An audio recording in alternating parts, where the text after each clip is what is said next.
Hi friends, నేను ఒక విషయం చెప్తాను. లాస్ట్ వరకు వీడియో చూడండి. నచ్చితే ప్లీజ్ కామెంట్ కూడా చేయండి. ఎందుకంటే మీ కామెంట్ అనేది నాకు ముఖ్యం. ఇంకోండి, అక్కడ కండక్టర్ కనిపిస్తున్నారు కదా, ఇది free bus Bantumilli to Bandar అనమాట. నేను బందర్ నుంచి రిటర్న్ బంటుమిల్లి వస్తున్నాను. అయితే పెడన్లో అయితే ఒక ఆవిడ ఒక చిన్న కుక్క పిల్ల అనమాట, దాన్ని పెంచుకోవడానికి ఇంటికి తీసుకెళ్తుంది. అది ఒక పెద్ద కవర్లో పెట్టుకుంది. పాపం ఎక్కేసాక సగం దూరం వచ్చాక ఊరు చివరి నా అబ్బాయి చూసి, కండక్టర్ గారు చూసి ఆ అమ్మాయిని అమాంతం దించేశారు. చాలా ర్యాష్గా దించేశారనమాట. పాపం ఆవిడ ఏం చేయాలో అర్థం కాల. ఇప్పుడు ఆటోలు ఎక్కడానికి ఆటోలు కూడా ఎవరు ఎక్కట్లేదు, ఆటోలు కూడా వెళ్ళాం. అండ్ బస్సులు కూడా ఎక్కడ పడితే అక్కడ ఆపట్లేదు. ఓన్లీ బస్ స్టాండ్లో మాత్రమే ఆపుతున్నారు, దిగాల్సిన స్టేషన్లో మాత్రమే ఆపుతున్నారు.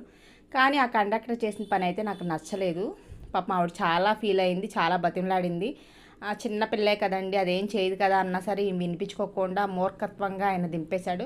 కండక్టర్లు అయితే చాలామంది ఇలాంటి నేను చాలా చూశాను. నాకు ఎందుకు ఈ వీడియో పెట్టాలనిపించింది, పెట్టాను. ప్లీజ్